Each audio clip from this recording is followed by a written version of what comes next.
नमो वरिहंताणं नमो सिद्धाणं नमो आयुर्याणं नमो वज्रायाणं नमो लोय सव्यसाधूनं मोक्षमार्गस्य नेतारं भेतारं कर्म भूभृतां ज्ञातारं विश्वतत्त्वानां वन्दे तद्गुणलब्धये।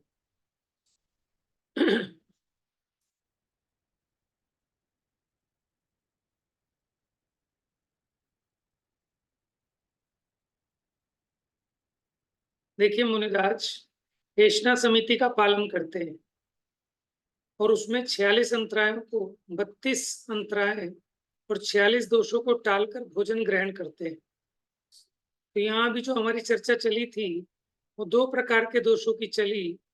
एक तो दातार के आश्रित, ठीक है, जिसको कहते हैं उत्पादन या उद्गम, उत्पादन दोष।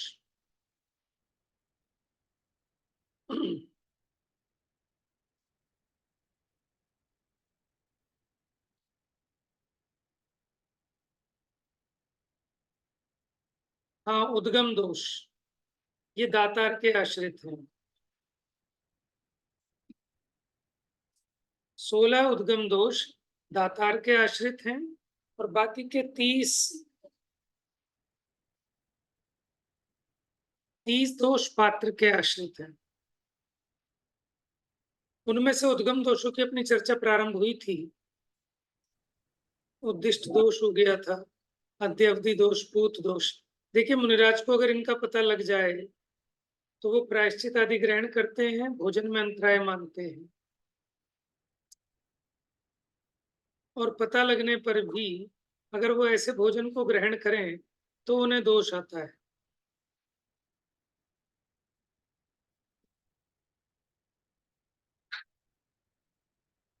पॉइंट नंबर 8 से पढ़ते हैं। चलिए पढ़िए, कौन पढ़ेगा? मैं पढ़ दिया। पढ़िए पढ़िए। भोजन को एक स्थान से दूसरे स्थान पर ले जाना, मुनि के निमित्त से पात्र को भस्मादि से मांजना, रसोई के पात्रों को विस्तार पूर्वक फैलाना, मंडप उघाड़ना, घर में उद्योग करना, भित्ति यानी दीवालों पर उज्जवल करना, दीपक प्रज्वलित करना प्रादुकार दोष है। इसे प्राविष्कृत भी कहते हैं।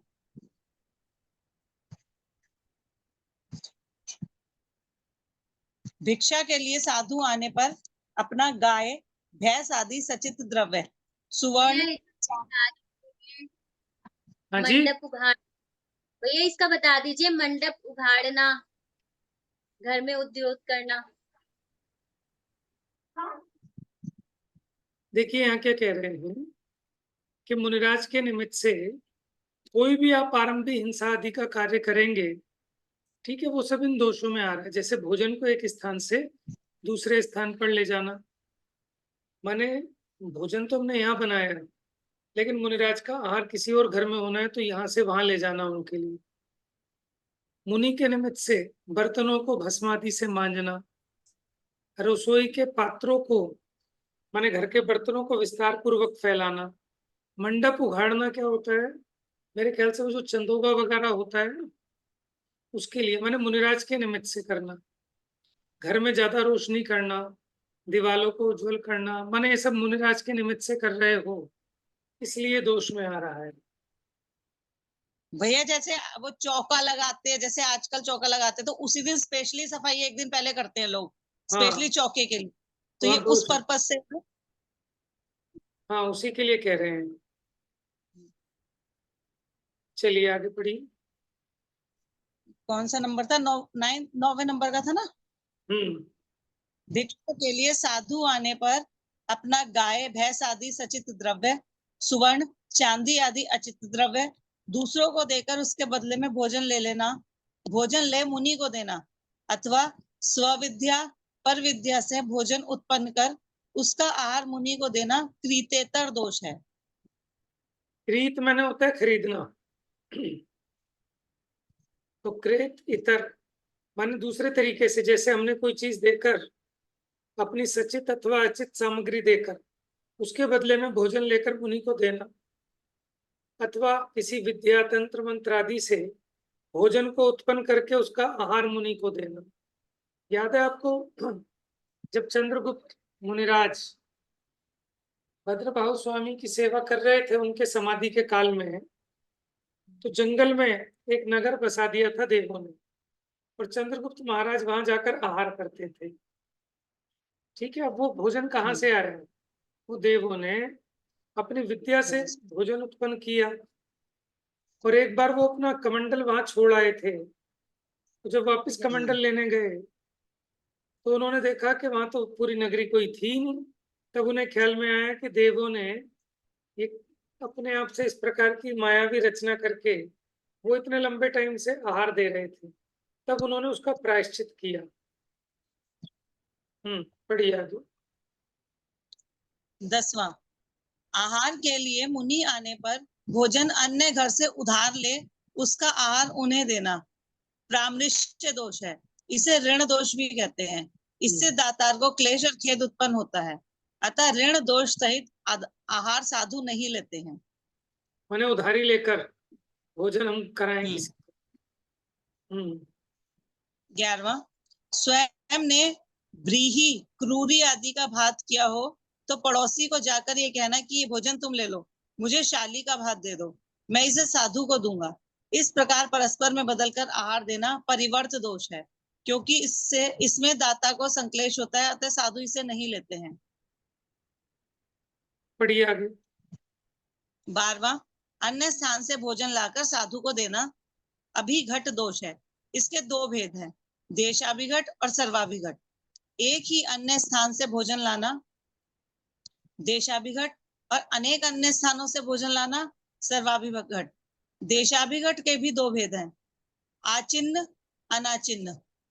सीधी पंक्ति में स्थित 3 से लेकर 7 घर पर्यंत से लाया गया आहार योग्य होने से आचिन्ह है, परंतु ये आहार मुनि नहीं लेते हैं। लेने पर आचिन्ह देशाभिघट दोष लगता है। सीधी पंक्ति बिना 7 घर से आया हुआ अथवा सीधी पंक्ति वाले 7 से अधिक घरों से आया भोजन अयोग्य होने से अनाचिन्ह है। सर्वाभिघट के 4 भेद हैं, स्वग्राम, परग्राम, स्वदेश, परदेश। यहाँ से आए लड्डू आदि का भोजन साधु को देना सर्वाभिघट दोष है। इसमें ईर्ष्या पर संबंधी सभी दोष लगते हैं। 13वां, औषधि, घृत, गुड़, खांड, मिश्री, लड्डू आदि वस्तुओं के बर्तन में मिट्टी का छांदा लगा हो, लाख चिपड़ी से ढका हो, अपने ये कर्जर हटाना, इसको से दिख रहा है क्या शब्द है, नाम के अक्षर या प्रतिबिंब की मुहर छाप हो, सील बंद हो, उन्हें उसी समय खोलकर मुनि को आहार देना उद्भिन्न दोष है। हाँ जी, तो ये थोड़ा थोड़ा तो समझ में आ रहे होंगे आपको। कोई विशेष बात पूछनी हो तो आप पूछना, नहीं तो हम आगे चलेंगे। इसमें क्या कि कोई भी एक नया बर्तन, ठीक है, जिसमें कोई सील बंद हो या अपनी फोटो वोटो चिपके हो, और उसी समय खोलकर मुनि को उस पात्र में आहार देना, अथवा औषधि, घी, गुड़, खांड, मिश्री, लड्डू आदि वस्तुओं के बर्तन में मिट्टी का छांदा लगा। छांदा अब पता नहीं उस टाइम यूज होती होंगी, जैसे एक तरीके से थेकली होती है या तो कुछ ऐसी चीज होगी। लाख चिपड़ी से ढका हो,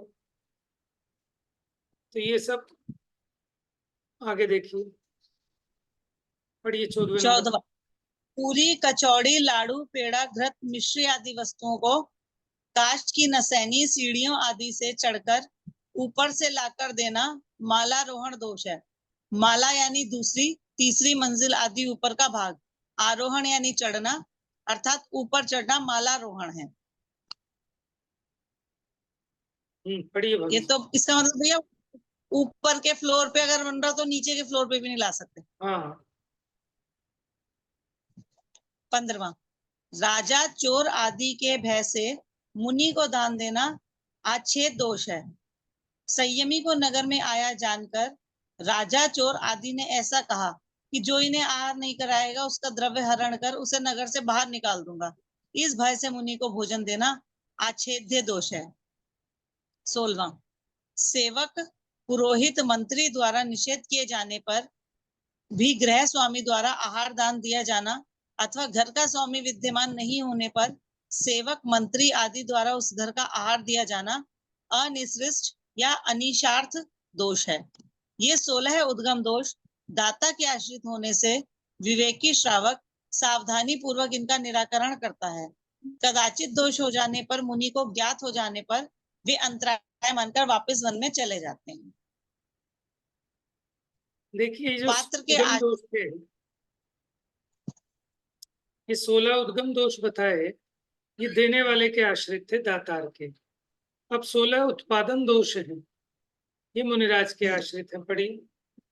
पात्र के आश्रित 16 उत्पादन दोष। धात्री दोष, बालक को लाड़ प्यार करने, दुग्ध पान कराने, काजल लगाने, श्रृंगार करने आदि की शिक्षा देकर आहार ग्रहण करना धात्री दोष है। बालक का पालन पोषण करने वाली धात्री या धाय कहलाती है। उसके 5 भेद हैं।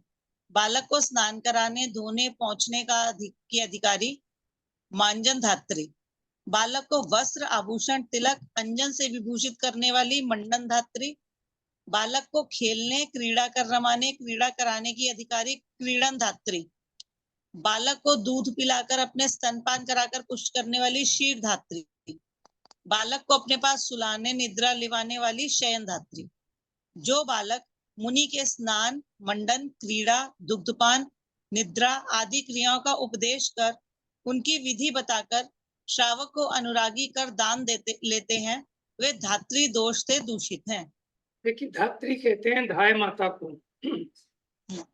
तो 5 प्रकार की धात्री बताई कि बच्चे को स्नान कराने वाली, धोने पोछने वाली, वो मार्जन धात्री। उसको वस्त्राभूषण, तिलक सजा के कपड़े वपड़े पहनाने वाली मंडन धात्री। उसे खिलाने वाली, खेल खिलाने वाली क्रीड़न धात्री। दूध पिलाकर उसे पालन पोषण करने वाली क्षीर धात्री, और उसे निद्रा दिलाने वाली शयन धात्री। ठीक है। तो ऐसे ही अगर मुनिराज भी किसी के घर आहार करने जाएं तो उसके बालक को स्नान, मंडन, क्रीड़ा, दुग्धपान, निद्रा आदि क्रियाओं का उपदेश देकर उनको अनुरागी करके, ठीक है, दान लेते हैं, तो ये धात्री दोष आता है। अब प्रश्न हुआ कि साधु ऐसी क्रिया कैसे करेंगे? पढ़िए। साधु ऐसी क्रिया कैसे करेंगे? उत्तर, साधु ऐसी क्रिया नहीं करते हैं, यह तो सत्य है, परंतु लोक में भेषधारी, रागी, द्वेषी अनेकों व्यक्ति स्वयं को साधु मानते हुए भी ऐसी क्रियाएं करते हैं, बिना कहे ज्ञात नहीं होने से उन्हें जिनागम में बताया गया है। इससे स्वाध्याय का विनाश कर और मुनि मार्ग में धात्री नामक दोष लगता है। दूत दोष, अपने ग्राम से अन्य ग्राम में या स्वदेश से परदेश में जल मार्ग से, नाव द्वारा या थल मार्ग से गमन करते हुए जाने वाले किन्हीं साधु से ऐसा कहना कि हे स्वामी, मेरा संदेश लेते जाइए, वहां मेरी बेटी, बहन, विवाही या मेरे पुत्र, मित्र आदि हितकारी संबंधी को ऐसा कह देना। साधु की स्वीकृति देखकर ग्रह संतुष्ट हो दान दे, उसे ग्रहण करना दूत दोष है। ठीक है। ऐसे मैसेंजर, तो ये दूत दोष होता है। ऐसे उसको राजी करके दान लिया, ये दूत दोष हो गया। निमित्त दोष, व्यंजन, अंग, स्वर, भौम, छिन्न, अंतरिक्ष, लक्षण, स्वप्न, इन 8 प्रकार के निमित्त ज्ञान से लोगों को चमत्कृत कर आहार ग्रहण करना निमित्त दोष है।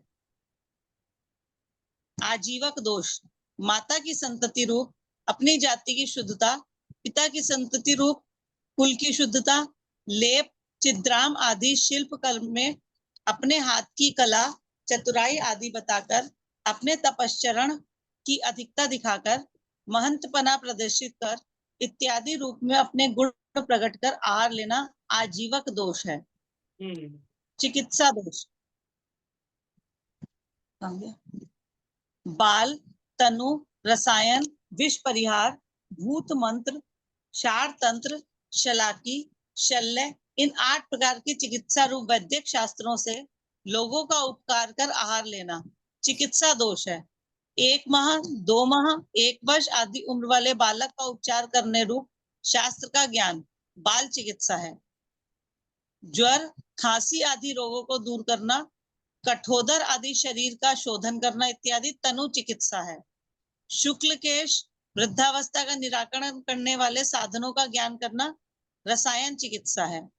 स्थावर जंगम जीवों से उत्पन्न विष को दूर करना विष परिहार चिकित्सा है। भूत पिशाच आदि को उतारने के मंत्र शास्त्र का ज्ञान भूत मंत्र चिकित्सा है। दुष्ट व्रण, गूमड़, फोड़ा, फुंसी आदि युक्त शरीर को शोधने के निमित्तभूत क्षार द्रव्य से उपचार करना क्षार तंत्र चिकित्सा है। नेत्र पटल उघाड़कर सलाई द्वारा उपचार करने की विद्या शलाकी चिकित्सा है। तोमर, बर्छी आदि आयुध से उत्पन्न पीड़ा रूप शरीर शल्य। हड्डियों के खंड होने से उत्पन्न हुई शारीरिक पीड़ा भूमि शल्य। इन दोनों को मरहम, तेल, पट्टी आदि से दूर करना शल्य चिकित्सा है। देखिए, इन सब में बात ये आ रही है कि किसी भी तरह दातार को प्रसन्न करके उससे आहार आदि लेना, ये सब दोषों में आ रहा है। अब इच्छा विभाषण।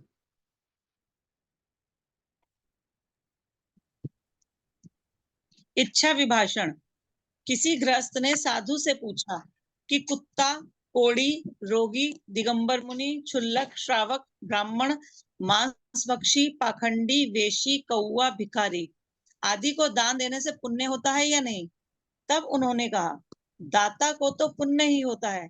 ऐसा उपदेश कर आहार लेना इच्छा विभाषक या वनीपक दोष है।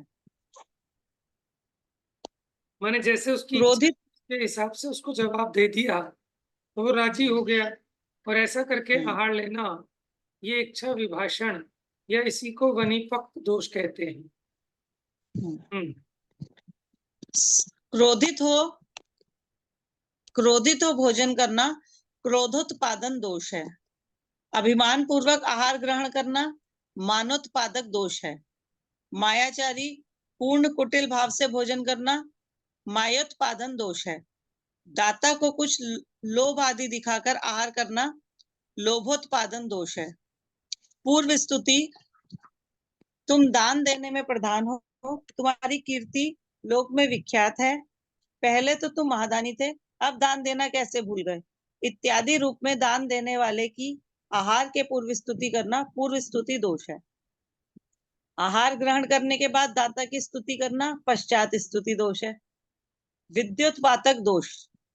अपनी साधी हुई सिद्ध विद्या दाता को देने का संकल्प करना, यह विद्या हम तुम्हें देंगे, इस प्रकार विद्या देने की आशा बंधाकर आहार लेना या आहार देने वाले व्यंतर आदि देवों को विद्या से सिद्ध कर उनका दिया भोजन ग्रहण करना विद्योत्पादन दोष है। मंत्रोत्पादन दोष। अक्षर पढ़ने मात्र से सिद्ध होने वाले सिद्ध मंत्र को देने की आशा बंधाकर दाता से आहार ग्रहण करना अथवा आहार के लिए मंत्र द्वारा देव को साध कर उसके द्वारा दिया हुआ आहार लेना मंत्रोत्पादन दोष है।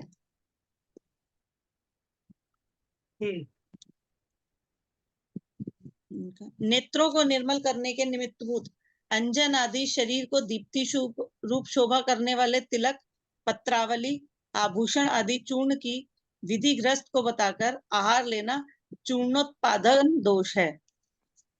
मूल कर्म दोष। अपने वश नहीं रहने वाले को अपने वश कर विपरीत स्त्री पुरुष का संयोग, स्त्री पुरुष का मिलाप करवाकर भोजन लेना मूल कर्म दोष है। इसे वशी कर्म भी कहते हैं। ये 16 उत्पादन दोष साधु के आश्रित हैं। ऐसा दोष सहित भोजन ग्रहण करने से साधुपना बिगड़ जाता है। अब देखिए, दातार के आश्रित दोष बताए, पात्र के आश्रित दोष, अब भोजन के आश्रित 10 दोष हैं। कौन कौन से? पढ़िए। चावल। पहला, चावल, दाल, रोटी, खिचड़ी आदि अशन, जल, दुग्ध, शरबत आदि पान, लाड़ू, पेड़ा, घेवर, बर्फी आदि खाद्य, लौंग, इलायची, सुपारी आदि स्वाद्य।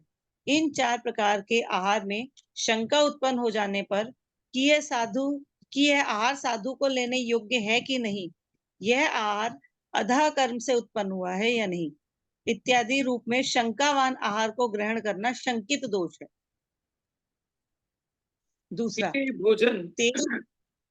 ये भोजन लेने योग्य है कि नहीं है ऐसी शंका हो गई और फिर भी उस भोजन को ग्रहण करे तो ये दोष है। क्योंकि देखो, अगर आपको ऐसा डाउट हो गया कि ये माने जैसे मान लो जीरा है, उसमें आपको डाउट हो गया कि जीरा है कि सुलसुली है, और फिर भी आपने खा लिया, आपका निर्णय नहीं हुआ था, तो वो दोष का पात्र है। अगर आपको उसमें संदेह हो जाए तो वो लेने लायक नहीं है आहार। ठीक है, तो ये हो गया शंकित दोष। आगे आइए। तेल, घृत, मलाई आदि से लिप्त हाथ कढ़ाई, तवा, रकेबी, थाली आदि पात्र से लगा दिया गया आहार ग्रहण करना मृक्षित दोष है।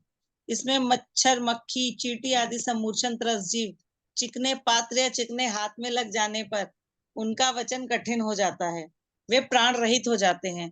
अतः चिकने हाथ पात्र वाला भोजन मुनि के लिए ग्रहण योग्य नहीं है। पढ़िए। तीसरा, पृथ्वी,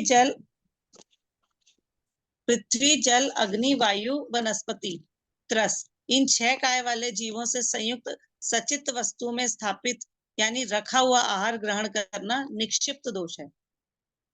चौथा, कमल पत्र आदि सचित वस्तुओं से ढका हुआ प्रासुक आहार अथवा भारी पाषाण, शिला, काष्ठ, धातु, मिट्टी आदि अचित वस्तु से ढका हुआ आहार उठाकर दिए जाने पर मुनि द्वारा उसे ग्रहण करना पिहित दोष है। पांचवा, नीचे पृथ्वी पर लटकते हुए अपने वस्त्र को दाता द्वारा यत्नाचार रहित तो खींच लेने, भोजन का पात्र, चौकी, पाटा आदि को बिना देखे प्रमाद से उठाने वाले दाता को दिया गया आहार समव्यवहरण दोष है।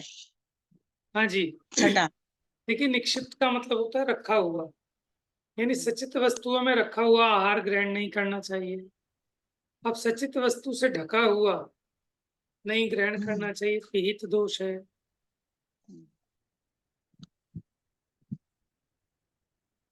अच्छा, नीचे पृथ्वी पर लटकते हुए अपने वस्त्र को दाता द्वारा यत्नाचार रहित हो खींच लेने, भोजन का पात्र, चौकी, पाटा आदि को बिना देखे प्रमाद से उठाने वाले दाता द्वारा दिया गया आहार समव्यवहरण दोष है। छठा, बालक को दुग्ध पान कराती हुई स्त्री, 5 माह से अधिक गर्भधारक स्त्री के हाथ का आहार मुनि ग्रहण नहीं करते हैं। मध्यपायी पुरुष, स्त्री, पित्त, ज्वर, खांसी, वायु आदि रोगों से व्याप्त तीव्र रोगी, मृतक को शमशान भूमि में रखकर आने वाले मृत्यु के सूतक सहित स्त्री पुरुष दोनों के चिन्हों से नपुंसक वेदी, भूत पिशाच से ग्रसित, ओढ़ने के वस्त्र से रहित ग्रस्त, मल मूत्र मोचकर आने वाले, मूर्छित, वमन कर आए हुए रुधिर सहित वैश्या, दासी, अंग मर्दन करती हुई, अति बाल, अति वृद्ध, ग्रास लेती और किसी वस्तु का भक्षण करती हुई, नेत्र रहित अंधी, अति भोली के हाथ का आहार मुनि नहीं लेते हैं। अति भोली का मतलब बिल्कुल नादान बालक, तो इनके हाथ का आहार मुनिराज नहीं लेते।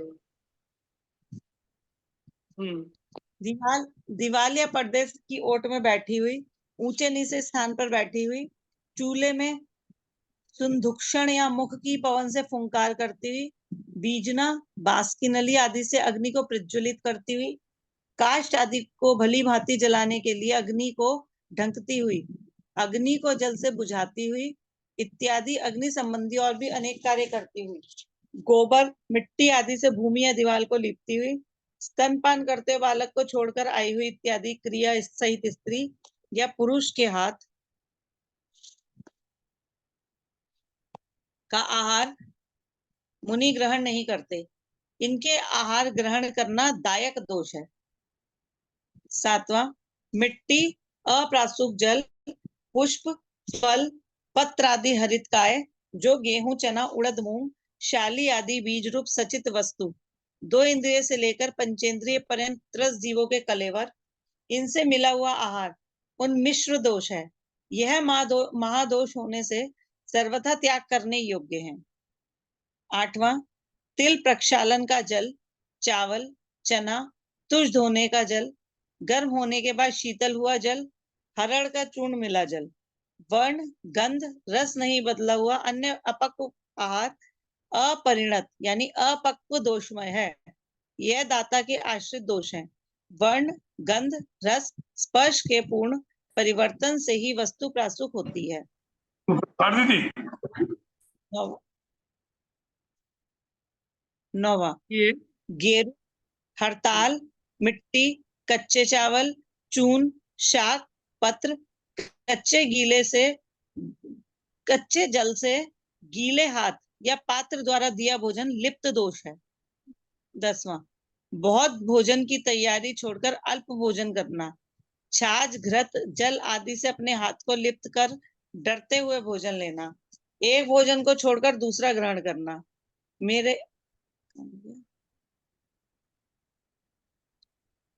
मेरे हाथ में बहुत भोजन होगा तो नीचे गिर जाएगा, इस भय से थोड़ा भोजन लेना, अपने हाथ की अंजुली से जल नीचे गिरता जाने पर भी आहार करते रहना व्यक्त दोष है। इन ऐष्णा संबंधी 10 दोषों में हिंसा रूप सावध्य का पाप लगता है। देखिए, इस प्रकार ये भोजन के आश्रित थे, इनमें सावध्य का पाप लगता है। अब संयोजन माने संयोग संबंधी 4 दोष। पढ़िए। संयोजन आदि 4 दोष। ठंडे भोजन में उष्ण जल मिलाना, उष्ण भोजन में ठंडा जल मिलाना, शीत उष्ण जल को मिलाना, रूखे भोजन को सचिक्कण करना, स्वाद के लिए इसी प्रकार और भी परस्पर विरुद्धी स्वभावी वस्तुओं को मिलाना संयोजन दोष है। दूसरा, अपने प्रमाण का उल्लंघन कर भोजन करना अप्रमाण दोष है। इससे स्वाध्याय में चित्त नहीं लगता, षडावश्यक क्रिया व्यवस्थित नहीं हो पाती, आलस्य निद्रा रूप प्रमाद उत्पन्न होता है, जिससे मुनि की आधी भूख भगे उतने ग्रास रूप आहार प्रामाणिक है, वह अधिक से अधिक 32 ग्रास हो सकता है। तीसरा, इष्ट रूप आहार पानी में लंपटी होकर अति तृष्णा पूर्वक राग भाव से आहार ग्रहण करना अंगार दोष है। चौथा, यह भोजन मेरी प्रकृति के विरुद्ध है, यह भोजन सुंदर नहीं है, अतः मेरे लिए अनिष्ट है, इस प्रकार भोजन की निंदा करते हुए अनिष्ट आहार को द्वेष भाव पूर्वक ग्रहण करना धूम दोष है। इन 46 दोषों से रहित भोजन करने वाले ही साधु हैं। इनमें से किसी भी एक दोष से सहित आहार करने वाले दिगंबर साधु नहीं है। देखिए, ऐसे 46 दोषों को टालकर, ठीक है, मुनिराज भोजन लेते हैं। अब होते हैं अधः कर्म दोष। अधः कर्म दोष क्या होते हैं? अधः कर्म होते हैं जो आपको दुर्गति की ओर ले जाए, नरक की ओर ले जाए। ऐसे हिंसा आदि कार्य वो अधः कर्म कहलाते हैं। आप थक गए हो तो कोई और को पढ़वाएंगे भाभी जी? आज आपको बहुत ज्यादा पढ़ना पड़ा? नहीं, मेरे को तो आदत है। हाँ, थक जाओ तो आप बता देना, पढ़िए। हाँ, अधः कर्म दोष 6 काय संबंधी जीवों के घात रूप आरंभ से स्वयं भोजन बनाया हो, अन्य से बनवाया हो, अन्य करते हुए को भला जाना हो, इन 3 भेदों को मन वचन काय इन 3 से गुणा करने पर 9 भेद हुए। इन दोषों से बनाए गए आहार को ग्रहण करना अधः कर्म दोष है। संयमी इसे दूर से ही छोड़ देते हैं। इस दोष सहित आहार करने वाला मुनि नहीं है, गृहस्थ है। यह दोष उन 46 दोषों से पृथक महादोष है। देखिए, अधः कर्म तो महादोष बताया, माने जिसके बनाने में, ठीक है, माने जीवों का घात रूप आरंभ हो, अब वो स्वयं ने बनाया हो, अन्य से बनवाया हो, करते हुए को भला जाना हो, और मन वचन का ऐसे 3 थे 9। तो ऐसे दोष से बनाए गए आहार को ग्रहण करना ये सबसे बड़ा दोष है।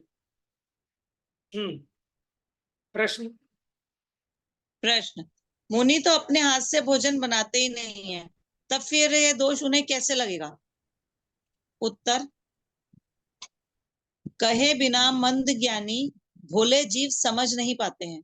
लोक में स्वयं को साधु मानने वाले अन्यमति भेषधारी तो स्वयं आहार बनाते भी हैं, अन्य से बनवाते भी हैं। जिनमत में भी अनेक भेषधारी स्वयं बनाते हैं, दूसरों से बनवाते हैं।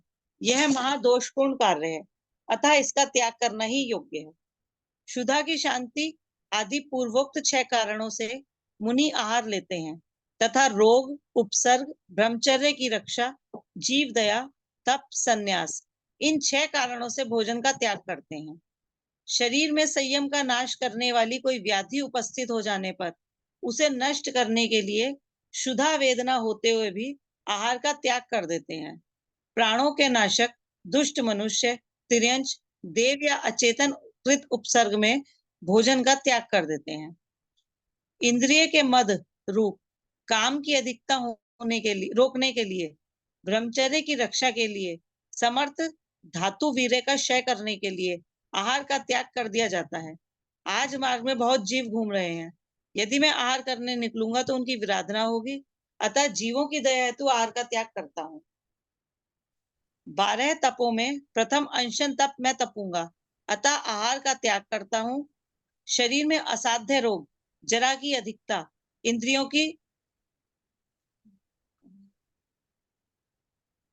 की विकलता हो जाने से स्वाध्याय आदि षडावश्यक भी व्यवस्थित नहीं कर पाने, इस पर भव का अंतकाल निकट जान भोजन का त्याग कर देते हैं।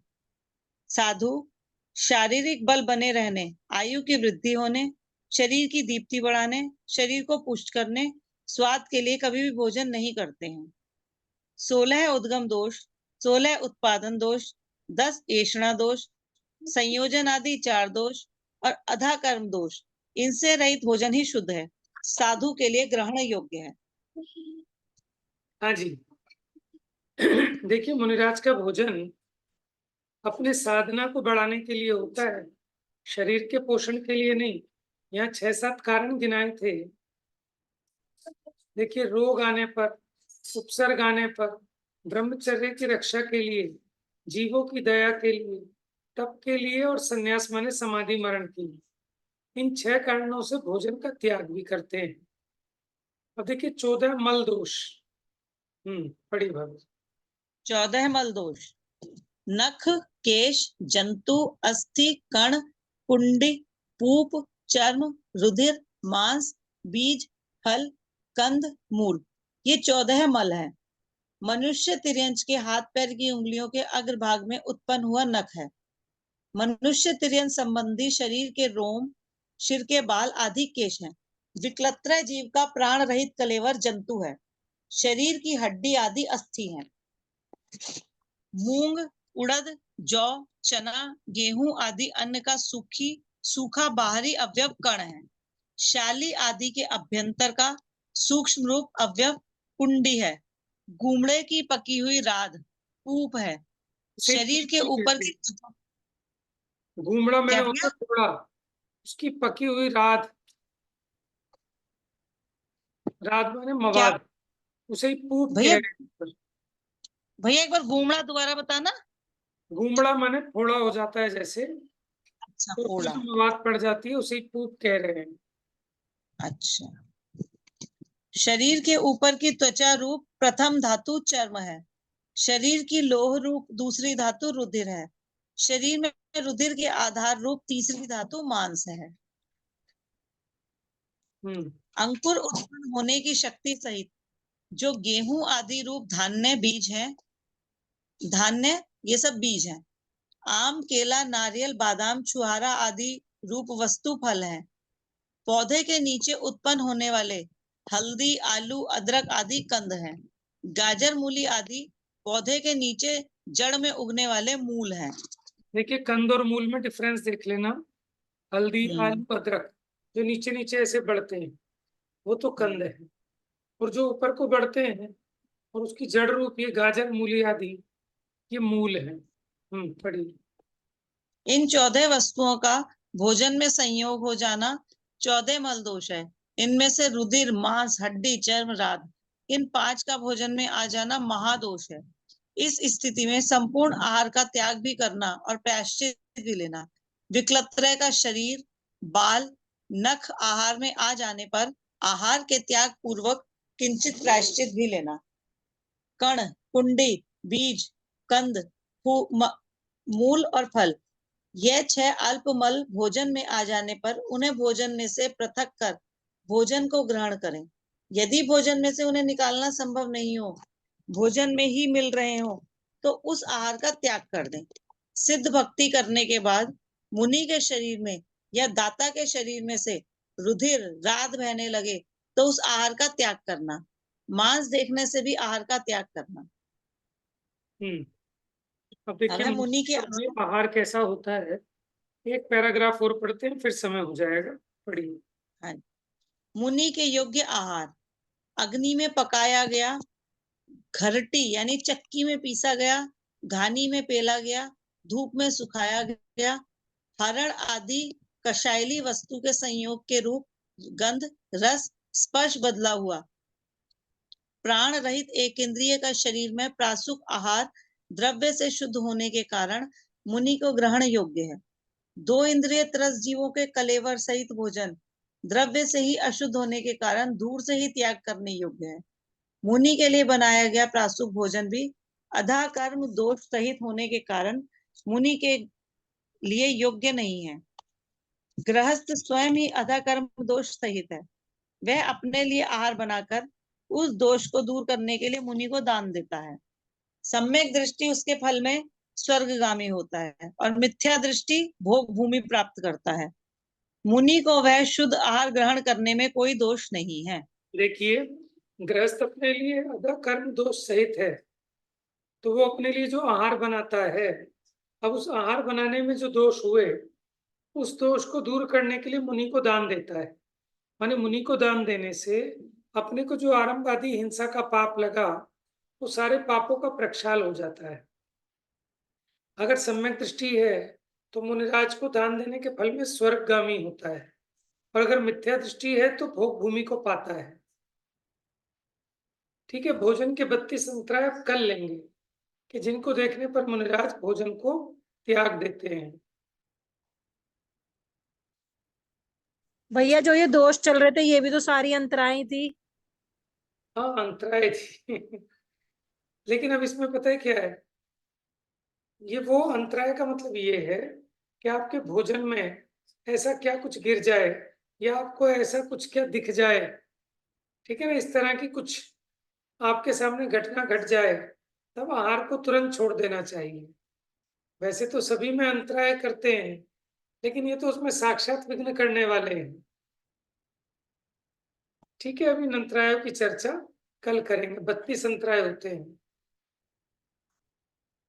जैसे मान लो मुनिराज आहार के लिए जा रहे हैं, उनके ऊपर कोई पक्षी बीट कर दे, तो काग नामक अंतराय हो गया।